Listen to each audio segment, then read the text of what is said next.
All right, welcome to the Living Legends podcast, coming to you live from downtown Osaka. Yeah, boy, let's go. Let's do it.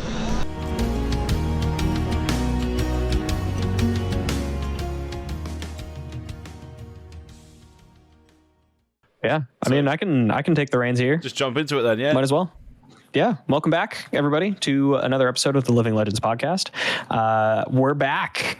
It's been a little bit.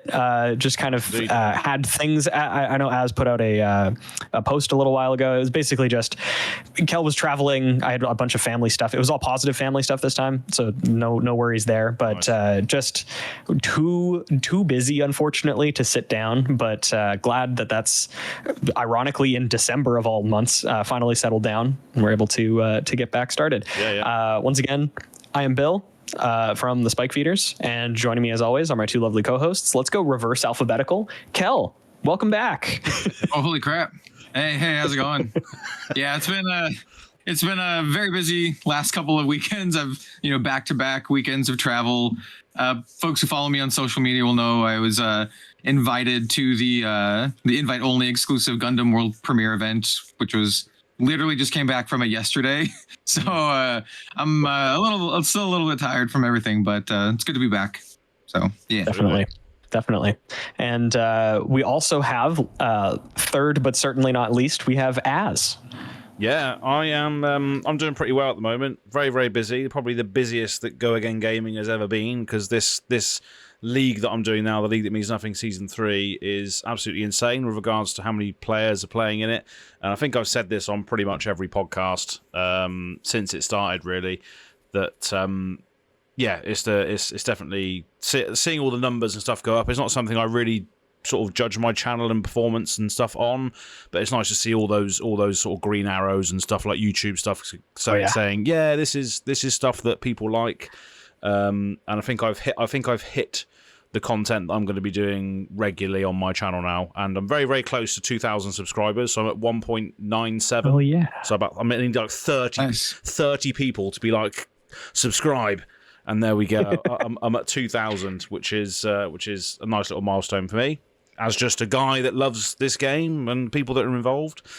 That's how I met you guys initially, right, through this game. Yeah. And that's why we're doing this now, only 3 years later. So all positive, very, very busy. Sometimes I feel like I've bitten off more than I can chew with this league. So hopefully in season 4, I've had a few offers of people saying, "Oh, I can edit a video for you here and there. No payment involved. Just have my name on it as a credit, etc." So I think that when that starts happening, you've found something good. If people want to start putting their name on your stuff.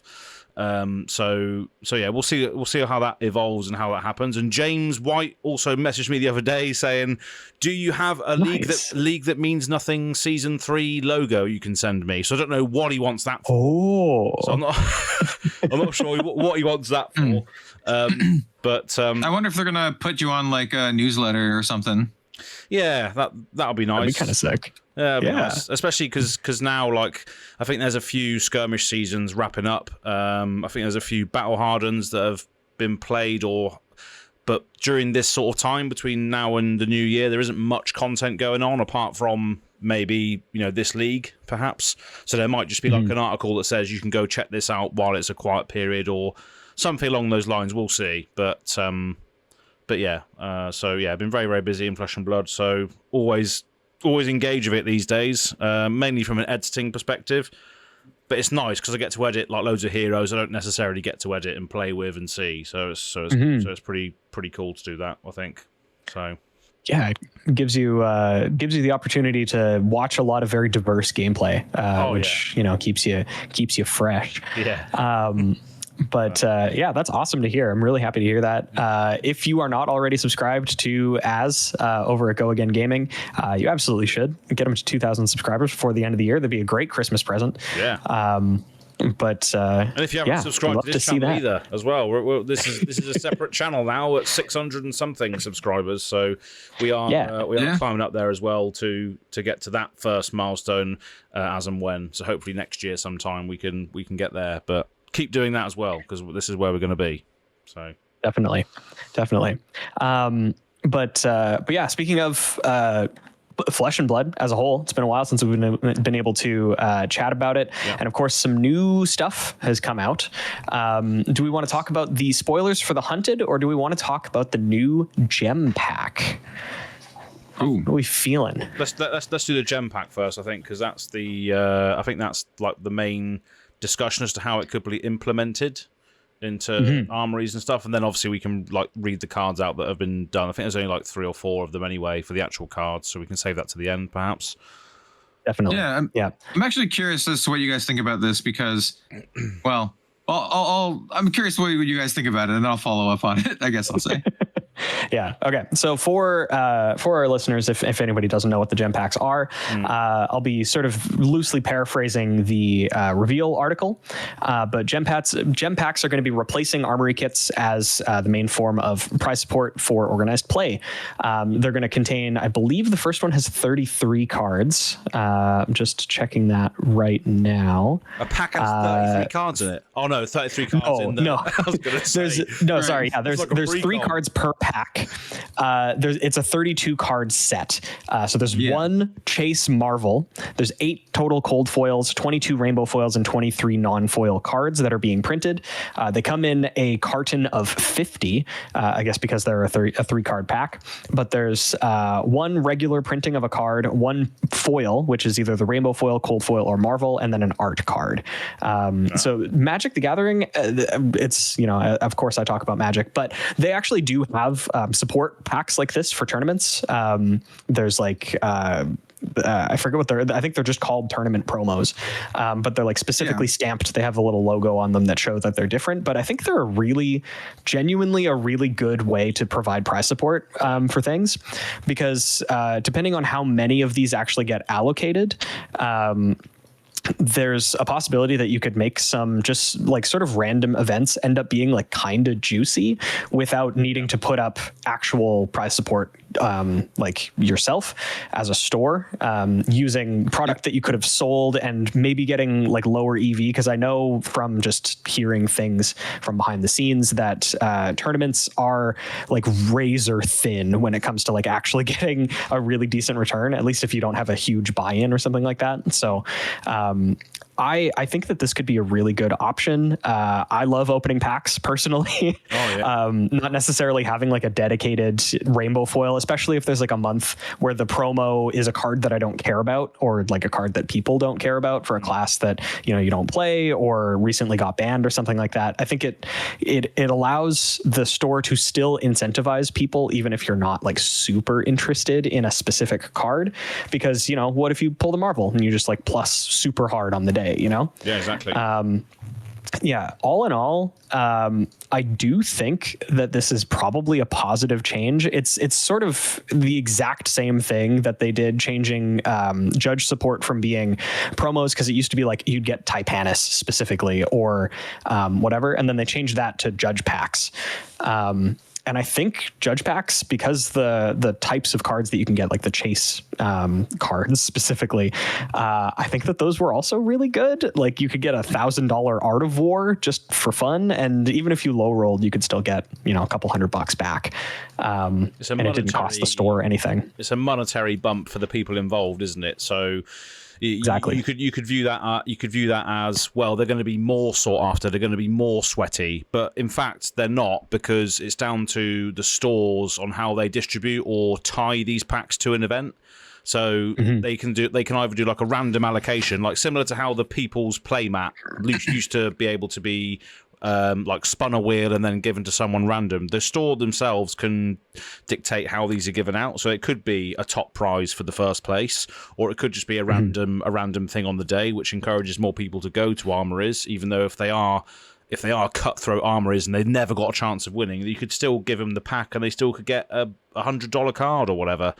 So it's good that the store still has the power to, find out what their community wants to do and then sort of tailor these packs and stuff around it, rather than, as you say, the armory kit for this season or this sort of chunk of time is just going to be the Terra promo cold foil. If nobody cares about that, nobody wants to grind for it or attend armories for it, then you might have a dead event for the next couple of months. Whereas if you've got a pack with something cool in it or potential cool in it, or potential money in it even, then it incentivizes those players to go every time if there's a gem pack there, which could get something nice in it.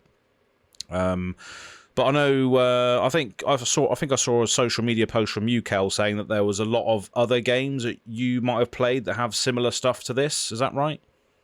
Yeah. So like Bill said, he mentioned Magic, but like just in terms of like the history of the TCG like genre or medium or whatever you want to call it, Yu-Gi-Oh has done this, Bandai card games have done this, and for me, in my involvement, Grand Archive does this. They've done this since the start, and in fact, every time I've hosted a starter deck event in my Discord, they are officially supported by Grand Archive, and they send me tournament packs, and they call them tournament packs. And you can have previously you had different types. You had silver and gold. Gold packs had a higher chance of getting better cards. Silver packs were still pretty good. They've kind of changed it a little bit, but I've personally dealt with this kind of stuff, and it's fantastic. Anytime, well, for Grand Archive in particular, I hold one of these events. Since I work pretty closely with the devs, I just reach out to them and I'm like, hey, I want to host a starter deck event. Can we get official prize support? And they're like, yep. We'll send you it, and they just mail me the prize support. They know that I have integrity. I'm not going to keep them for myself or anything stupid. Yeah. I give them to the people, and I use them as participation prizes. I don't do any there's no point to winning in my events, because the whole point is just to teach people how to play and have everyone have a fun time. And so the more recent one, I think everyone got 3 or 4 prize packs. Oh wow! And generous. Yeah, it's great. I'm a huge fan of prize packs. They've worked very well in every game that I can think of, and I think they'll work very well for Flesh and Blood. I think it's just a insanely positive thing. I don't know the quantities that they're going to dish out. I mean, as said that they, the quantities that the little kits come in, but I don't know what if they have any parameters of the store has to give out this many per event or whatever, or if the store can sandbag some. I don't really know how that is. I know for Grand Archive, it's usually here's the kit, use the entire kit for the event. And so what they'll do for more competitive or basically anything that's not my event, they'll be all right, the winner's going to get 20 packs or something. Yeah. And then the second place person will get 10 and then 5 and then whatever. And then maybe everyone gets a consolation prize or something. That's how I've seen it in some places, but I have no idea how it's going to shake out for Flesh and Blood. But that's a good thing as well. If you want to run your armory like that, you can do. You could put, first place gets 5 packs, second place gets 3, then everyone gets 1. If you want to do that, you just want to have one huge gem event that does that. You can do that, or you can disperse it over multiple armories and just get more attendance, as a widespread thing. And the thing I like about this as well is the fact that they've named it gem packs, which basically means gem is the tournament software, right? So I might even ask James or Flesh and Blood, can the league that means nothing have a gem pack? Because I'm running it on gem. Can my participants have something like this? Because you've had experience where Grand Archive have given you packs for that online basis. They give me a kit. I get the whole kit that has 50. I don't remember how. I kind of was looking around a little bit earlier to see if I had an empty kit just lying around, because it says how many packs are on it. Because we did an event a little a month or so ago when the Mortal Ambition set came out, and I'm gonna do another one when the next set comes out that has starter decks, because I think it's just a great thing to do. But yeah, I mean, I don't know Flesh and Blood's policy on that kind of stuff. I mean, it's definitely worth reaching out to them and seeing if they're open to that kind of thing. Yeah. Maybe next season. But I just like the fact that because it's branded gem packs, that makes me think that any event that's worthy or has a good incentive or good, like, Rainbow Pitch League is a good message behind it. League that means nothing, potentially a good message behind it. People just coming together through the common language of doing all that good stuff and playing games over the internet, still playing with physical cards, not using Talishar, playing with actual cards over the internet still from the comfort of your own home. That might be something worthy of gem packs. And gem is just the tournament software. It's not like saying, oh, this is an armory pack, because this is not my league is not an armory event. It's a gem pack. So that sort of suggests to me that if you have the credentials and credibility, like you said, and similar to how you've run your Grand Archive stuff, maybe they might be up for doing that and giving these online leagues more incentive for people to join. I mean, if it was up to me, I've done this before because I've run things like the Go Again Gaming Opens, which are like live stuff, and I tied prizes to the first, second, and third, and that encouraged a bit of sweaty play. But if there's no prizes for the top placement, then you can, as a tournament organizer, you can decide how it's distributed, like you've done with the random allocation for participation. Yeah. So what I tell people are always like, oh, how do we report our games and whatever? I'm like, you don't? No. I don't care if you win or not. I literally don't care. Yeah. Don't tell me. Like, you have an hour to play as many games as you can per round with the person you're paired with. You can, since it's a starter deck event, you can play any starter deck. You can swap decks between games. You can play all 3 decks if you want in that time limit. It doesn't matter. The whole point is to just get people to play the game and to have fun, and everyone's going to walk away with some prizing. And then I do an extra. So because I still wanted to make it an exciting thing. So I also do a raffle at the end as well, where I raffle off all of the extra packs, as well as I try to get some cool, like, community stuff too. Like, I'll ask my artist friends who do art for Grand Archive to maybe draw like a sketch thing, and I'll print out tokens for that. And then I'll give away some play mats and that kind of stuff. But I think it does. If Flesh and Blood is open to this kind of stuff, it does open up a lot of really cool possibilities for, like, community driven events, and you can make them, like, cool and special.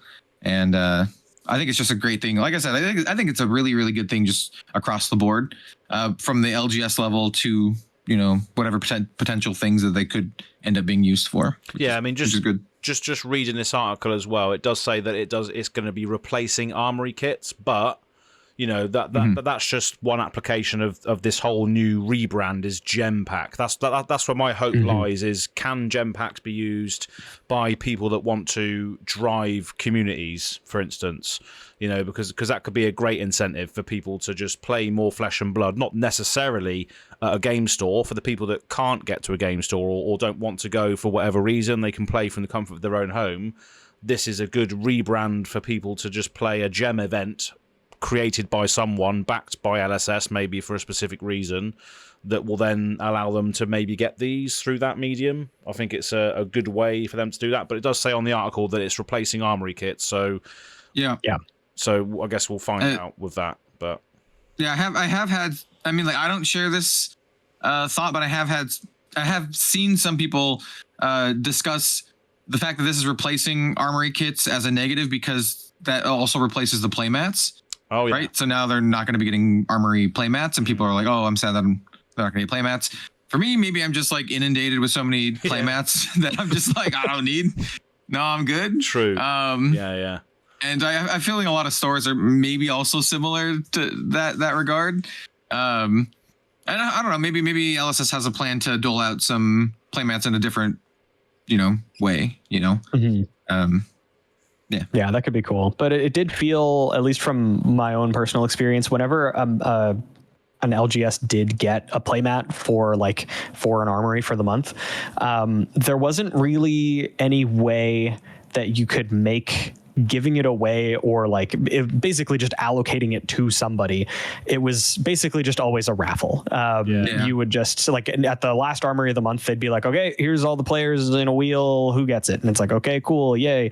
It's not quite as hype as on the day. No value attached. Yeah, exactly. But if you're there on the day, and one of the things that they say in the reveal notes as well is that gem packs prioritize rewarding in-store participation over performance. Everyone who plays has the same chance to open the chase cards, better incentivizing casual players to join in-store programs. I think that's absolutely true. Like one of the most powerful things that can happen for the new player experience when you're a casual player is opening up an expensive card and being like, oh, cool. Like either I can play this in my deck and it'll feel really cool, or I can sell this and buy a bunch of cards for my deck that I want.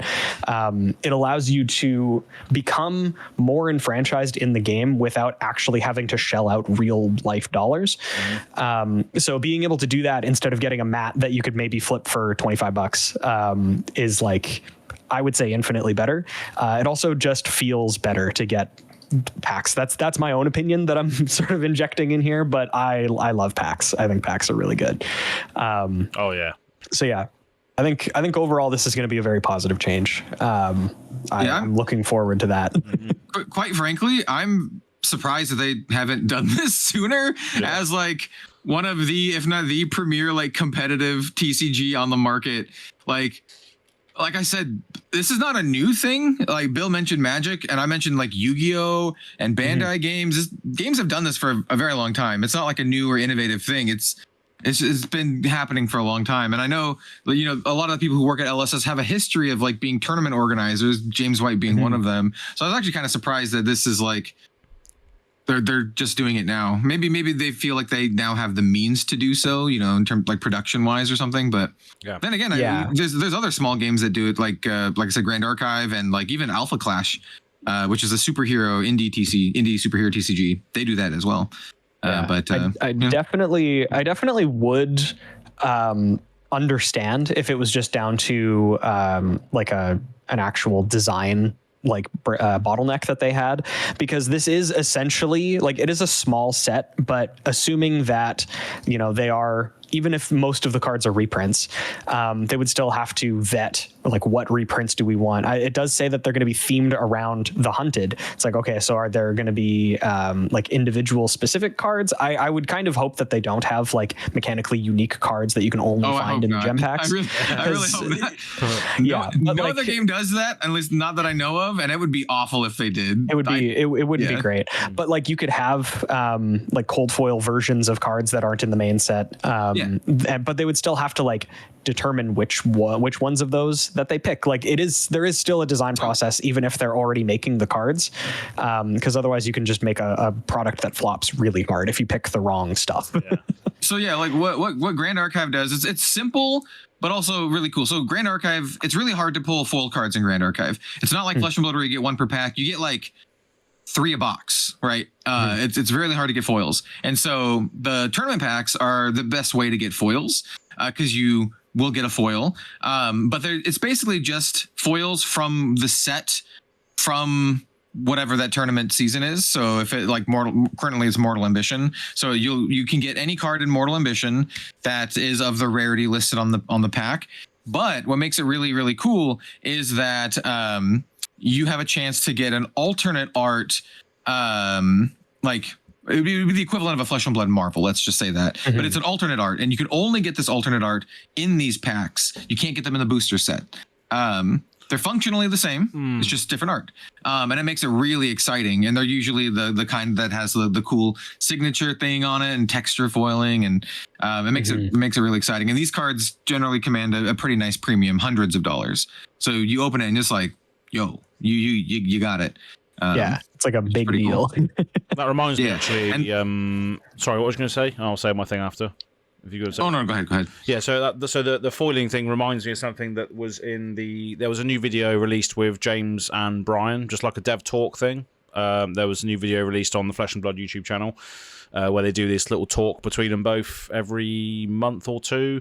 And one of the main points in there is that James White said he's going to be experimenting with a new foiling process for Flesh and Blood cards in general. I think I can't remember which card he said it would be, so you can go and check it out. But I think it's the new Arachne Slip Through the Cracks might have this process for the Prague. Is it you get one for entering the calling? I think, can't remember. There's something, That's usually how they do those promos. something like that, yeah. But there's going to be a new foiling process, so maybe this new foiling process might actually appear in these packs. Because he said that it's something that is going to be experimented with, still experimented with at the moment. But yeah, the first card that's going to be using this process, I think, is the Arachne from Prague. You can go and check out what the actual card is on the YouTube. But it could be something like that where they appear in these packs for the first time, a new foiling process, which is going to be less curl. And I don't know how they managed to do that. He was talking about, I don't like the way their Pringles or their, it's like something to do with like the there's like a piece of film on the foiling which like changes the surface tension. So if that gets cold or hot, it starts to go either side or something like that. I promise not to keep mentioning Grand Archive, but they did in a stream like a month or two ago. Before the newest set came out, they are also doing a new foiling that is going to be curl resistant, and they literally got a humidifier. I think they got a rice cooker, and they put the card in the rice cooker to prove that it doesn't curl anymore. And they did two tests, one with the old foiling, one with the new foiling, and one of them curled, and the new one didn't. For them. It's having this process, but also still making the foils look good, because sometimes you can do this and they'll look muddy. So yeah. Seems like something that more games are doing. There's definite ways that cards can be printed that make them look really, really good, but then are also insanely pringly.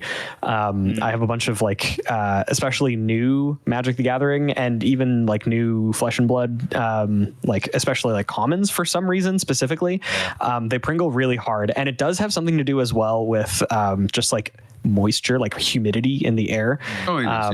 You can get like humidor, like humidity regulation packs, and what I do to unfurl my cards is chuck them in a plastic bag with one of these humidity packs, and it like evens out the moisture in the bag, and then as soon as they're flat, you just shove them into a double sleeve, and it's like, okay, now they don't touch the air anymore. That's it. Yeah. the old strat was like you just jam them in a book, like you just stick them in the pages of a big old tome. And it helps like dry them out and flatten them. Encyclopedia. There we go. I've done that many times. Oh yeah. Funny, but that just reminded me of that falling process thing. But also reminds me of as well is that in the spirit of chaos, I also will be getting a preview card this set, which needs to be which needs to be revealed on the day before I actually go to Prague. So I'm going to be going to Prague for 24 hours. I haven't booked a hotel room. I'm not going to be taking any luggage. I'm just going for 24 hours, getting absolutely on it, and then coming back the next day just for the sake of the chaos, which is all going to be vlogged, of course. And then the day before I do that, I've got a spoiler to come out as well for the Hunted. I'm not sure what it is yet. It was part of the pledge fealty section, which says this has been reserved for the most loyal to the Emperor or whatever it is. Similar to how the Dynasty ones were done. Where in the email that I received, it said something to do with equipped, to make sure you're equipped with the thing to hunt down the assassin. So it's not going to be. Right. I don't think it's going to be an assassin card. I think those are all done. I think, but this might be like a weapon or something. I don't know. I haven't seen it yet. But I was given the bow, the Sandscour bow last time. It was like a Dynasty-esque set. So. We'll see, but it's the day before Prague. I bet it's like all warrior equipment. I'm gonna bet warrior equipment. Yeah. But yeah, just reminded me of, because I'm going to be going to Prague for 24 hours as well in the spirit of chaos. So yeah, if anybody's listening to this, I'll be there for just the Saturday. Even though the event has sold out, so I'm just going to be doing side events and then cracking some hunted packs in the side events if there are any going on. If there's not, then I'm just going there for the lols. But there we go. These things happen.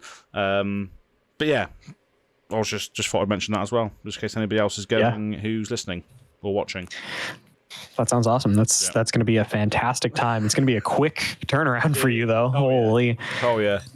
You're gonna be so dead, dude. I'm gonna be so dead. But literally, it doesn't take long actually to get there. It's only like 2-hour flight. So I leave. Okay. I leave at 7 a.m. and get It's not there that bad. 9 a.m. in the morning, and then I've got my flight the next day leaves at 9 a.m. So I've got a whole 24 hours in Prague. Just me and a backpack. That's it. A couple of GoPro batteries in my pocket, and that's it. Off we go. That's so insane. Sick. Yeah, That's going to be a real good one. it'll be fun. But yeah, but yeah, as well, the other thing that we wanted to talk about today, or that I wanted to talk about very specifically, was the new cards that got revealed for the Hunted, the new preview cards. there's a few. They are all Majestics. They are all, in my opinion, very good. I'm interested to hear what Az has to say about this quiver, because I haven't played Ranger in a little while, but I think it's interesting. Oh yeah. But yeah, so without further ado, let's dig in. First off, we have a Katsu specialization, the ninja boy that has been wronged the most by other people's sins. It's been promised. He's paying promised for a while though. I think Brian said in Amsterdam that Katsu was owed a specialization to combat the something else. The Art of War, wasn't it? What happened? No, what was banned before that? Bonds. Would have been Bonds, yeah, because I think Bonds got restricted then banned. That was it. And Art of War got banned after that. But yeah, I do like this for Katsu. It's called Retrace the Past. We'll talk about it first before we get too deep into it. But this is a ninja attack action, Majestic. So this will be in I believe the expansion slot. I've been wrong before. It is in the set. I'll just say that. It's a blue 2 attack 3 block. Ninja attack action, as I said, Katsu specialization, and it has combo. When this attacks, if a card with Gust Wave in its name was the last attack this combat chain, name a card, then this gets that name plus 2 attack and go again. So if you follow up a Gust Wave, any of the Gust Waves with Retrace the Past, you can then have this be the intermediary combo piece, and it's a 0 for 4 with Go Again. It is also a blue block 3 for Kodachi shenanigans. Yeah. I do think that this card is quite good.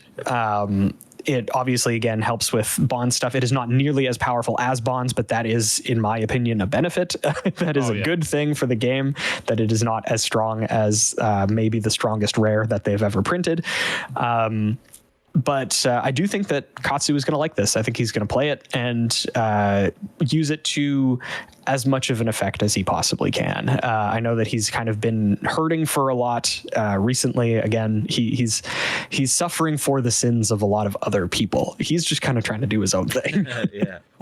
But yeah, I really like this card. What do you think, Az? Yeah, I think it's pretty. I'm just looking at the Gust Waves now because obviously you got a couple of Gust Waves. Obviously, you need the surging strikes before that, so you need to do Surging Strike, Gust Wave, this, and then what would come after this? Dishonor. Then is that a Dishonor line? Then is it? It would have to be Dishonor, yeah, because you would name Bonds of Ancestry with the Retrace the Past. Yeah. I think the funny thing is, though, you could technically replace. I guess it's not necessarily good. I was going to say you could replace Mugenshi release with this and then still Lord of Wind, but the Mugenshi release is really good because it searches your Lord of Winds. Slightly awkward. I mean, you could run both, right? Just have some redundancy if you happen to have Lord of Wind in hand, I guess. But yeah, and again, at the very bare minimum, this is a blue block 3. That 0 cost. If you are like going Surging Strike into Descendant Gust Wave into this, like it's a 0 for 4 with Go Again. Yep. Yeah. That you can then like combo an additional thing into. Like you could follow up with like another Descendant Gust Wave because you just name Surging Strike again. Like you could go kind of wide with this. Yeah. Yeah. Yeah. I mean, like, yeah, it seems all right. It seems quite good. I'm looking at it. I'm like, judging by how like. I have a feeling that a lot of Katsu players are like, yeah, it's great. But like at the end of the day, like probably could have attacked for 5 and still been fine, you know? But you know, yeah, it's a Katsu card. Yeah, it is definitely a Katsu card. And again, he has gotten not very much, but at least he is still now able to play Dishonor. Dishonor is a legal card that has an effect instead of just being a blue block 3. Yeah, Obviously, and I do really like how you can pick any name so they can kind of, do whatever. Yeah. Cool. So I mean, you can basically make this card called anything else, and then if this hits, you can then tutor a card of Katsu, can't you? Because it's a combo card, right? Mm-hmm. So this could turn into any intermediary combo ender if they let this hit, because they discard a card and then go get another card. I don't know how Katsu works, but it seems good. I think this is the type of card that probably will get played, but it's not a super exciting one. Like, it allows you to do some other things. Like, it is a bridge to get you to doing other things. It itself is not like overly powerful. It's more of an enabler than anything. The unfortunate thing is that it's majestic, so you can only play a total of 3 of them. But I still think that you probably will. I think the overall word I'm looking for, the opportunity cost of playing this card is not very high. I think you probably just jam it. And it's also not like Bonds where you're an idiot for not playing all 9 bonds. Yep. Is it? Oh yeah, it's like you can't. Yeah, you just play the 3. Exactly. Yeah. So you play all 3 because obviously it's a nice little card that can slot into different roles or whatever. But when Bonds was there, you had to run all 9, otherwise you're just playing a crap deck, basically. So that's why I like it, because it's 3 of, it's good, but it still gives you room to do other things rather than just go all in Bonds, all in it's just a boring Bonds dot deck, CBA with that. But yeah, so yeah, I think this is it's a totally reasonable card. Yeah. Another card that I also think is pretty reasonable, but again, I want to get Az's opinion on this, is they revealed a Quiver, which I think is actually quite interesting. This one's called Enchanted Quiver.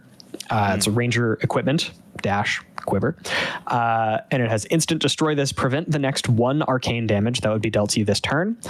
If there is a face-up arrow in your arsenal, instead prevent the next 2. So this is essentially Spell Void. Spell Void 1 or 2, modular depending on what you have in play.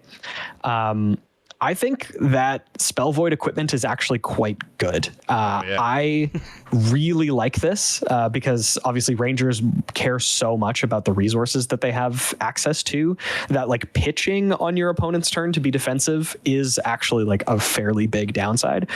I think this is really strong. Yeah. What do you think?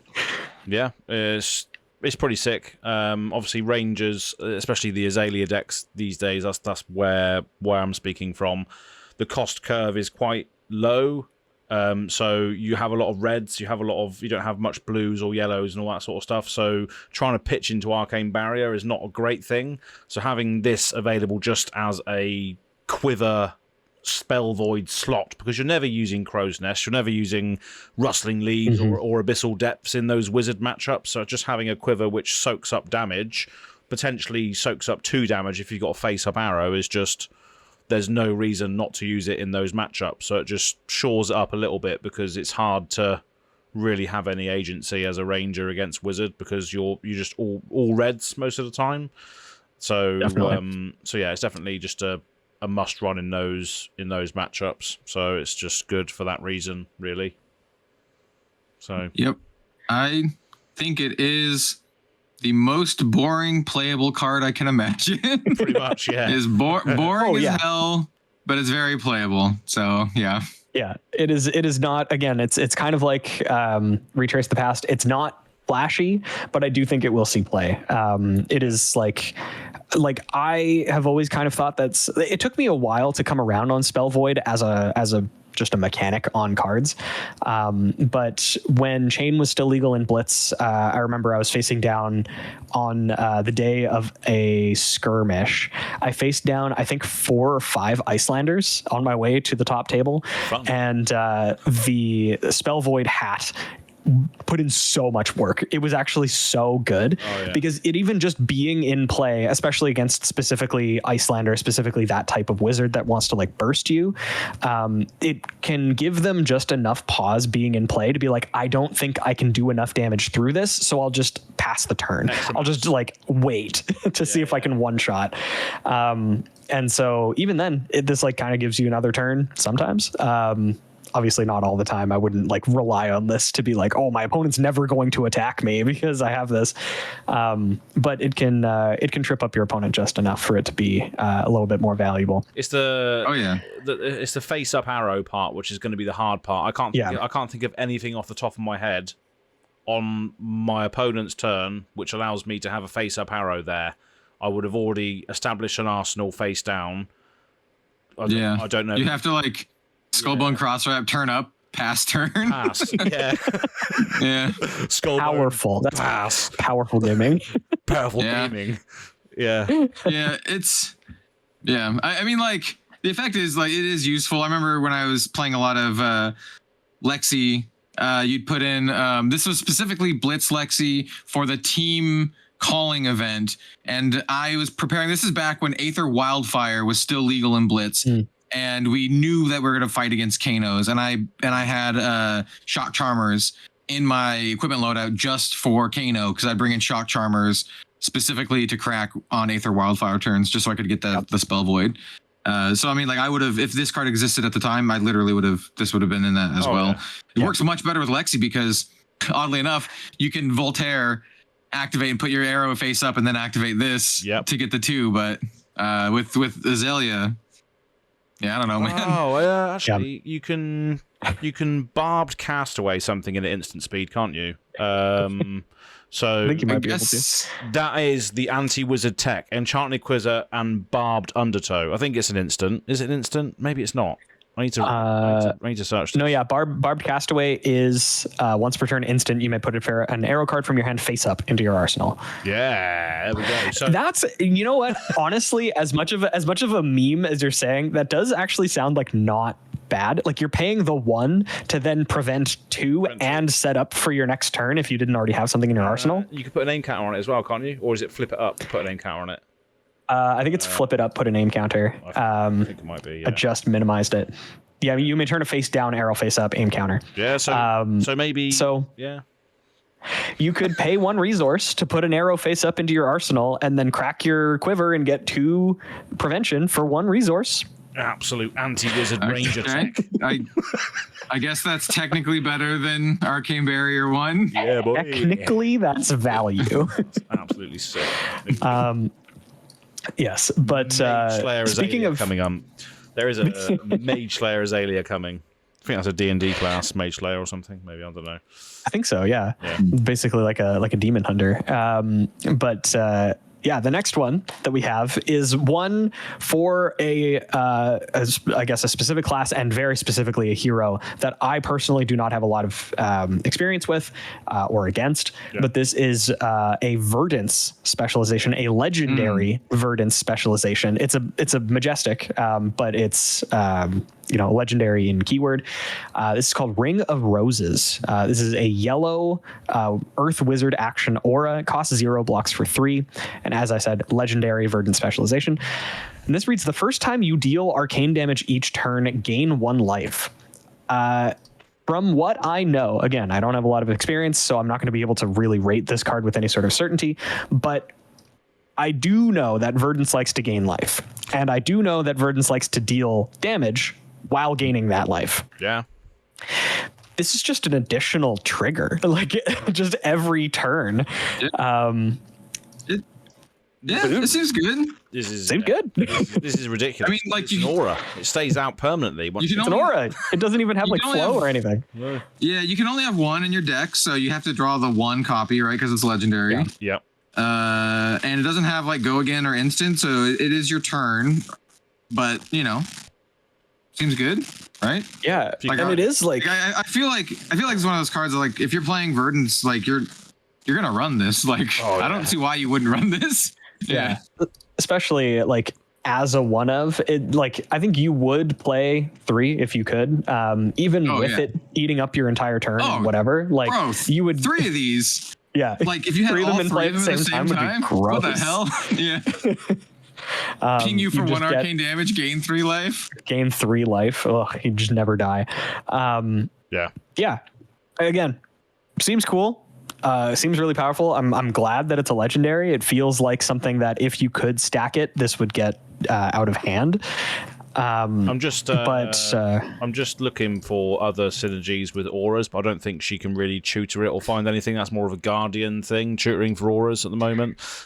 She can't easily find this. But what I do really like about this, despite not really knowing Verdance or Wizard, is that I think it sets a precedent. So what could happen is each hero could have a specialization which is a legendary thing, which sits in their deck permanently, where if they get it out, it just gives them additional synergies as they play the game from there on. So this one, for instance, is Ring of Roses. If you find this early, you're going to be getting so much value out of your deck in general just because you found it. Whereas, if Azalea had something, for instance, that you put down on the board and then suddenly said whenever you hit someone with an arrow, deal an extra damage or whatever, you're just getting extra value from what your deck wants to do by finding this permanent or this aura or this maybe legendary Azalea or legendary Florian item, which you've just found and you've placed. It could be a nice thing that decks have that will just give them extra synergies and extra value from just playing their deck, which could be a nice little precedent to set, perhaps. Yeah. We'll see. I personally like it, but I have a feeling a certain breed of competitive players will not like it because it gives inconsistencies and leads to quote high rolly kind of things. Win more stuff. I think it's cool, and I like it, but I have a feeling that some won't. It's funny, the design of this just sort of it feels very similar to the design of like Fableds. Where it's something that you kind of high roll into it for the game, but then you get a very like specific benefit, Arcanite Shard in Viscerai, because it is obviously his legendary specialization gem. But like you get 3 resources and a rune chant, and like that very specifically interacts with your hero and gives you like a targeted benefit that you gain a lot from. This is obviously like this sticks around, so it interacts with the game more than really any Fabled would, other than the landmarks, I suppose. So I find it interesting. It feels like the same kind of design space. This feels almost like a Fabled. I don't know. It's like a Fabled specialization almost, isn't it? Yeah. I mean, like, well, this you could argue that some of the landmarks have been more or less specializations, right? Yeah. Like library is only good and specifically like old Prism. True. She cared all about yellows. But yeah, like I think that and obviously calling this like Fabled and like design Fabled. Obviously not all of the Fableds have been good or even playable, but the deathmatch arena is cool, all right? It's cool. I'll give you that for sure. But yeah, I like Ring of Roses. I think that this is a very very interesting design. Just kind of intriguing, kind of a peek behind the curtain when it comes to design stuff. The next one and the last one that we'll be talking about today, though, is a terrifying design. I think that this card honestly is like very pushed. I'm not excited to play against this card. I am excited to put this into Living Legend Chain, though, because I think that he would play this card, honestly. Because why not? So this is, let me introduce you to Cull. Cull is a Shadow Runeblade action. It's a red. It costs 0 and blocks for 3. Basically like every other card that we've talked about today, zeros that block 3. But yeah, this is a red. This says you may play this from your banished zone. If a hero has lost health this turn, you may play this as though it were an instant. It has blood debt. The main effect of this card is each hero banishes a card from their hand. What the hell? That's ridiculous. Zero cost from your banish zone at instant speed. Not even a discard. Discard would actually make this card way worse. The fact that it banishes and then you could play the banish card because you're freaking chain or whatever. Vincent, yeah, this card's stupid. Bollocks, yeah. Yeah, I think that in both Shadow Runeblades, this card is a 3 of. You just always play it. It's free. Like you get to rip a card out of your opponent's hand. You can either do it offensively to rip cards out of your opponent's hand so that they have fewer things to block your cards with, or you could do it defensively because it's if a hero has lost life. So if like your opponent's going wide on you and attacks you 1, you take 1 damage or whatever. They pitch a card, attack you with a second thing. They have 1 card in hand. You're like, cool, call. Oh, yeah. And then it's literally Scowling Fleshbag, but they never get the card back. It's face up as well because obviously this is in your banish zone. So if it's face up in your banish zone, they have to play into this while it's there the whole time. And you can play 3 of these. 3 of them. It's like a counter spell almost in the banish zone. Yeah. This card's pretty gross. My immediate first reaction to this card is that it is like super not okay. This card is extremely strong. I was actually like workshopping in my head what I think this may be like. I don't want to call this a design mistake right away. Obviously, I've known about it for a day, but my first interaction with it, my first thought was this is very pushed. I think that this card is like extremely strong. I think what it could have potentially been is maybe an instant at base, but if a hero has lost life this turn, then it costs less, and it costs like 2 at base. I think that may have been better. Like if it costs 2 and then like for each hero that has lost life this turn, this costs 1 resource less, so that if you and your opponent have both lost life, then it's free. But you know. No, dude, this blocks for 3. This ain't no instant. This actually blocks 3. Oh, wow. Yeah. It's like a 3 block that you play as an instant. It's a 3 block that you play as an instant. Yeah. It's real good. And I like how that each hero banishes a card from their hand is not like a cost of the card, it's an effect of the card. So if you don't have a card in your hand, you don't have to banish anything. Obviously you're going to be playing this banishing something that you want to banish anyway, but in the unlikely circumstance that you don't have anything in your hand anyway, it doesn't matter. In either Shadow Runeblade, like in Vincent as well, this does not have a downside. For like, I would say for the most part, I would say like if I'm being greedy, this doesn't have a downside for you, because again, you get to banish your Runegate card, and in Chain you get to banish literally anything, and it never matters. Just anything that you want.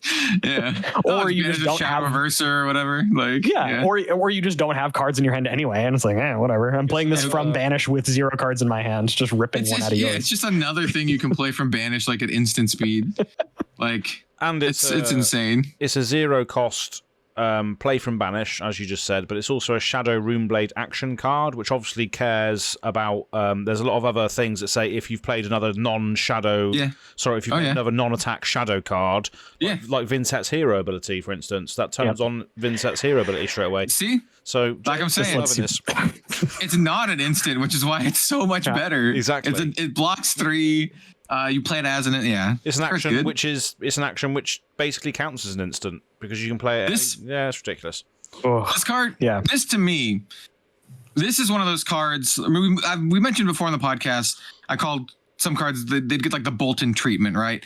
Whereas like Bolton just kind of sucked for a long time. They just kept giving him cards until he was good, and they just increasingly made them more powerful.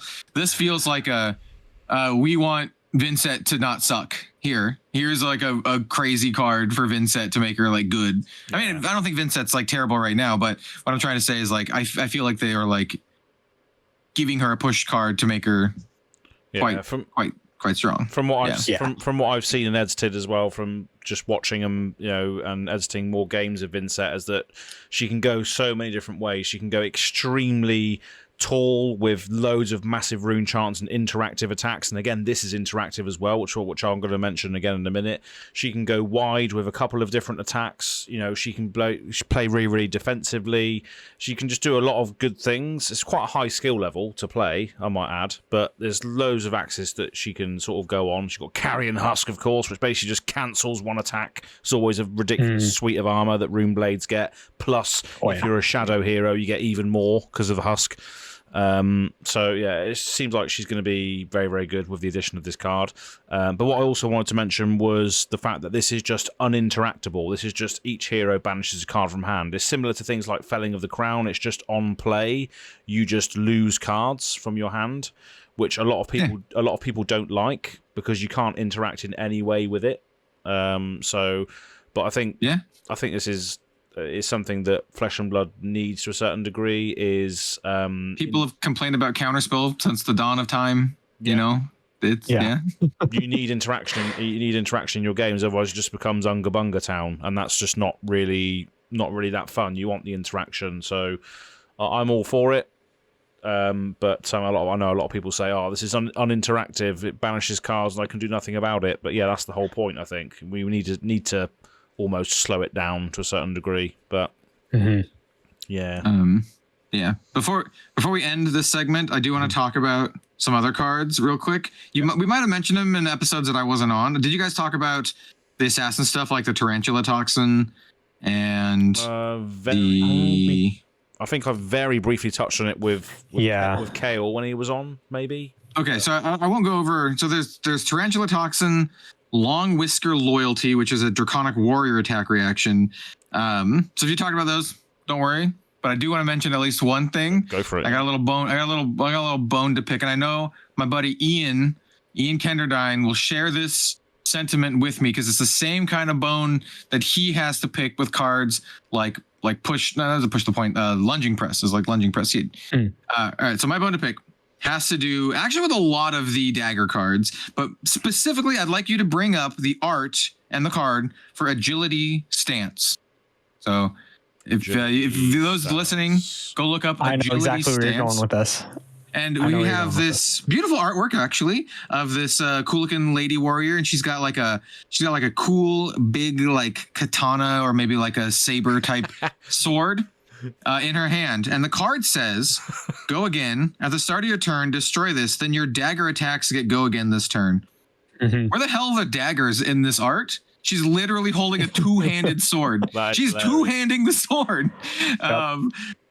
There's also Power Stance, which is a cool looking piece of artwork with this kind of like samurai dude with like an Oni mask on. And he's got two giant flaming katanas and it pumps up your daggers by like +1. Oh my God. I didn't even notice that before.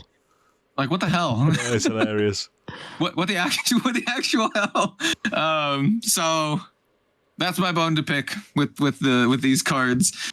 Yeah.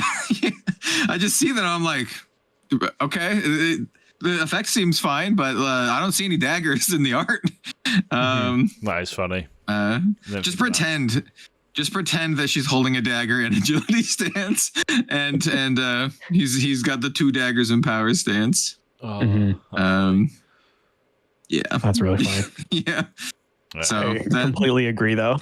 Yeah, great art on those cards. It's a bait and switch. Oh, wonderful art. Oh yeah. That is just... the art quality is like fantastic, but it definitely reminds me of the whole, back in the day, Magic had a kind of a problem with artwork where you'd have something that looked like it might be flying, but actually doesn't fly, or the opposite, where it looks like really... just a dude chilling on the ground, and it's actually like a flying creature. Yeah. Oh, funny. Well. Yeah, there's a card called Whippoorwill from the Dark in Magic the Gathering, and it is literally a bird in flight. Does not have flying. Yeah, it doesn't have flying.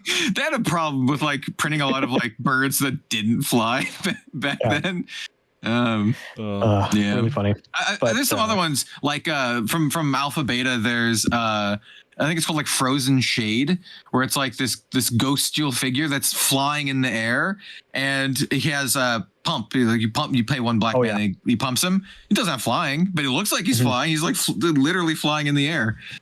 He's floating, but no, it doesn't count. Not flying. Yeah, like I remember the art specifically is literally just like a black background of like sky or whatever, and he's just in the sky shooting you with a weird, frozen beam or whatever. Anyway, so I just wanted to point out, I don't think agility stance is the perfectly, because she literally is two-handing it. You can't even be like, oh, it's a big dagger, bro. That's not a big dagger. She's two-handing a sword. We're in the Arsenal step now anyway, so we can talk about other stuff. Yeah, we are. The only thing that I have for my Arsenal step currently, I was trying to, I put out like a call to action to people on Blue Sky. Not really a call to action. I just asked if anybody else still plays Path of Champions from Legends of Runeterra, because for the past like week or 2 weeks, I just went so unbelievably like blinders on, head down. I did everything. I've beaten every I've gotten all the rewards from every single adventure. I've leveled basically all the champions. There are 66 champions, and I've leveled, I think, all of them except for like 4 to at least level 30, because they increased the level cap to 50 recently. And now at this point, I'm just waiting for patches to happen. There's nothing else for me to do except for grind all of the champions to level 50, which gives me basically no benefit. So you're like the 0.01% of players for this game. Yeah, well, I mean, they do monthly challenges now. So there's like at the beginning of the month, they release this list of like 70 different individual fights, basically, for you to do. Sometimes they'll have 2 bosses in them, but it'll usually be like you beat one boss. It's a really short thing, and then you move on to the next one. They have like the individual modifiers and mutators and whatever. There are 70 of these things. I was the 68th person to complete all of them. Wow. Because I did them all in one day. Wow. Yeah, I believe it. Yeah. So yeah, I just went, that's like what has been taking up my life recently. It's just so easy. You can just play it on mobile. And they introduced another quality of life thing where you can change the game speed up to 4 times. So you can just hard spam stuff and go through things way faster than you ever could before. Classic. Anyway, that's my spiel about Path of Champions. It's not a very good game, but I play it a lot. I played it a bit. I think it's pretty fun. It's like fine. I wouldn't put this much time into it if I didn't like it, but it's not very good. Yeah. Well, see, I don't know what to talk about because I've been. It's been a bunch. I guess I'll just mention. I don't actually know. So like I've been playing a new mobile game, which is like Girls Frontline 2, which is basically like Waifu XCOM. The gameplay is actually like way better than it has any right to be. I've also been playing The Bazaar, which is pretty good. I played games like it before, like Backpack Battles, and I feel The Bazaar is a little bit more simplified version of it, and it's got its issues, and they're working through a lot of stuff. Patches swing things very wildly. What else? I want to play the new Indiana Jones game. I haven't yet, but I hear it's fantastic, and that's definitely on my list. You know what? I'll just show off. Because I mentioned the Gundam thing. Anyone who hasn't seen it, check this shit out. They literally sent me. Literally a brief. They didn't send this to me. This was at the world premiere event, and it's like a metal ammo crate with like actual padlocks, and good souvenir. Yeah. Gundam. Oh, I got a bunch. I got some little tiny gotcha kits. I have this cool exclusive Wing Gundam playmat, which is pretty sick. It has like the event stamped on the top, so it's kind of like a so cool, nice little souvenir thing. Yeah. Yeah, it was a cool event for those of you who don't know. I'll keep it really quick. It was just a invite only event for how they put it, influencers, media, and like stores. And so the event was like pretty smallish. Like I said, it was invite only, about 100 people. There was a bunch of content creators, so like me, Buddy Cosmic, a lot of people who are in like the Bandai TCG sphere, but also some big content creators like ProZD was there. The guys from Team APS were there. Team TCG Player was there. Like they had a rep, and then like a bunch of like game stores and stuff. And it was great. We all got kits, like beta kits. We had time to play. They had a cool presentation. I think the game is fantastic. So if you're into Gundam out there, check out the Gundam card game next year. I'm really into it. It'll likely be something that I've very involved in. So yeah, it was a good weekend. But that's all I'll say for this. If you want more of that crap, come over to Red Zone Rogue. I've done like 4 videos on it already, and I'll be doing a whole vlog Probably more for the event. Yes. Yes, including some gameplay with the beta kits and stuff. It's really good. Nice. Sweet. Yeah. And how about you, Az? You've just been taken up with the League That Means Nothing, I assume? Or do you have time for other things as well? Extracurriculars? Yeah, so that's been the main thing, which I mentioned a lot of earlier on. So the other 2 things that I want to mention, first of all, is that the Legacy of Kain Soul Reaver has been remastered. So I'm probably going to have to pick that up over Christmas because I just love those 2 games, 1 and 2. Great. Is it 1, 2, and 3 in the remaster? I think it's just, or is it just 1 and 2? Yeah, Soul Reaver and I think it might be. I don't know. I'll have to have a look because I haven't actually properly looked into it yet. But I know that it's been remastered, at least 1 and 2. Legacy of Kain, I'm not sure. Yeah, I absolutely love those games back in the day on the old bloody PlayStation. Used to absolutely love it. Used to love the fact that you could like sort of traverse different realms. You have got the material world and then obviously the other world as well, which I really like. It's good like puzzle solving elements. You have to go to the spectral realm in order to get through the watery zones or whatever, or get to the bottom of the lakes because you can't dive that deep and all this. So yeah, I'm probably gonna pick that up over Christmas. And then another thing that I've got into recently because the last season came out recently is Superman and Lois. Is a series on I think it's on CW on the American channel, but then BBC iPlayer for the British channel. But I've got a dodgy Fire Stick, so I can view whatever I want at any time. So yeah, through a VPN. But yeah, so Superman and Lois, absolutely fantastic series because I think Superman's one of my favourite characters.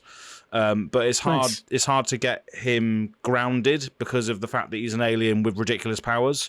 But Superman and Lois is all based on him and his family and his kids. So there's stakes there immediately, and it really grounds his character, which I think is what you need to write a good Superman story. So it's been very good. I highly recommend it. It is very CW. You can tell that it's a CW show with some special effects, especially in the first season. But as it progresses, the effects get better. But you have to realize that you're watching a TV show without like the budget of like Game of Thrones or whatever.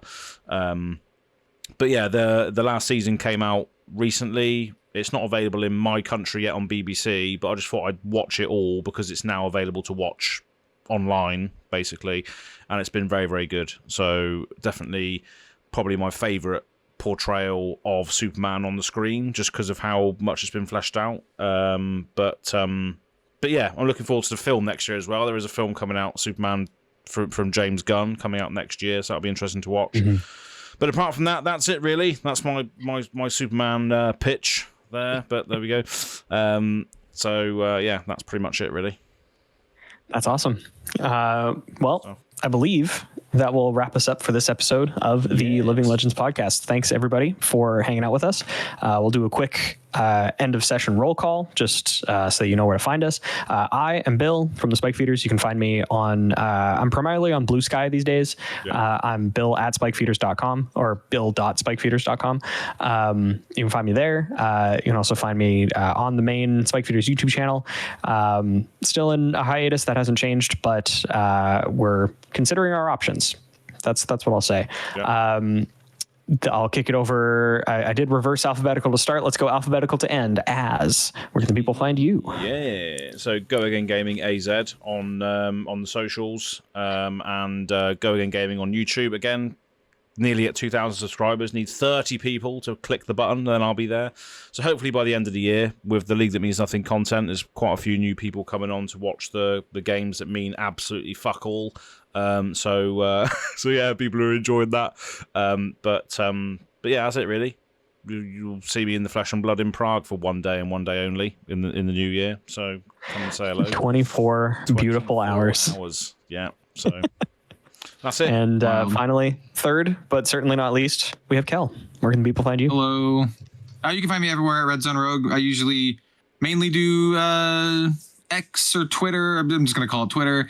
I'm trying the Blue Sky thing, but, I do both and also Facebook and all that kind of stuff. But mostly, if you want to hear more about me talk about card games, you can go find me on YouTube, talk about all sorts of card games. Done some kind of like more big topic type stuff recently, such as like why I believe we're currently in the midst of a TCG golden age. Talk about a lot of the releases coming up in 2025. So if you want to know more about the card gaming industry and other games, specifically a lot of like Bushiroad games, I'm going to be covering like a lot of like anime style stuff as well, like Gundam and all that kind of stuff. So if you like that, hey, come follow me on Red Zone Rogue. We're talking subscriber counts. I'm like 500 away from 20K. And once we get 20K, we're gonna do some cool stuff. I have a Evangelion figure I'm gonna give away. It's a Asuka figure, as well as some cards and some other stuff. Some people suggested that I give away like a hand drawn thing because I've been getting back into like drawing anime and manga style stuff. So I'm gonna be doing that, and yeah, good time. Come follow me if you like card games. Yeah. Oh yeah. But yeah, that'll do it for us today. Thank you very much again for hanging out with us and listening to what we have to say. Yeah. Hope everybody's doing well, staying safe and warm, and we will catch you all next time. Cheers, folks. Goodbye. Bye. Bye. Fantastic. Cool. All right. I have got to head out, but it's good to see you guys again. Yeah, it's been a little while. Yeah, absolutely. Yes. Good chat as well. Yeah, very good chat. A lot of good stuff to talk about. I think that call is stupid. I think that card is like it's going to be really complained about for a while. Oh god, yeah. I think it's very good. Well, I think it's. I'll be interested. I'll be interested to see how complained about it is, just because it's on a very niche character, right? Not a lot of people play Vincent, and I don't know if a lot of people will play Vincent, so it'll be interesting to see. I do, however, think that that card is going to be really bitched about in Living Legend. I think in Chain, that card is fucking cracked as hell. And I think like I think that one.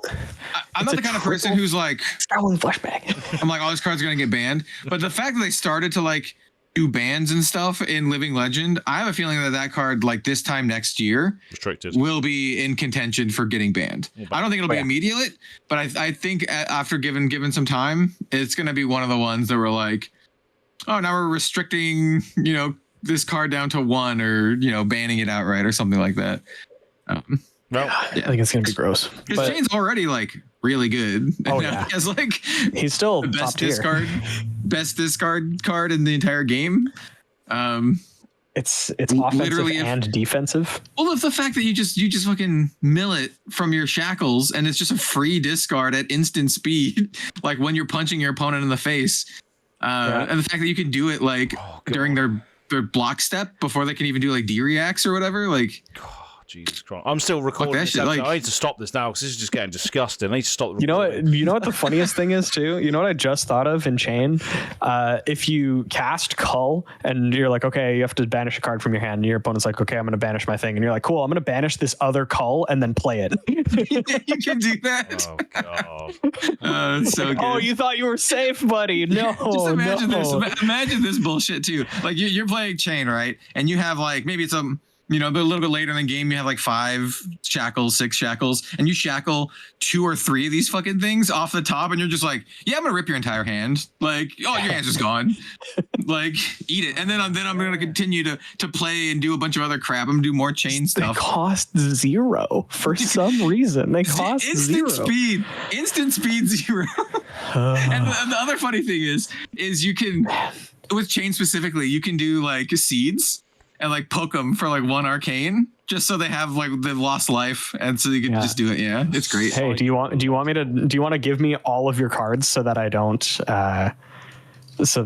get to rip every other card out of your hand?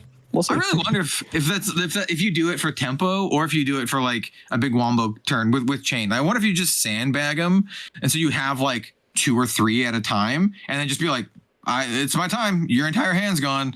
And then just kind of like go for it. Or if you just tempo it as you get it. I think either could be interesting depending on who you're playing against. But holy hell. Wow. Yeah. But yeah. Anyway.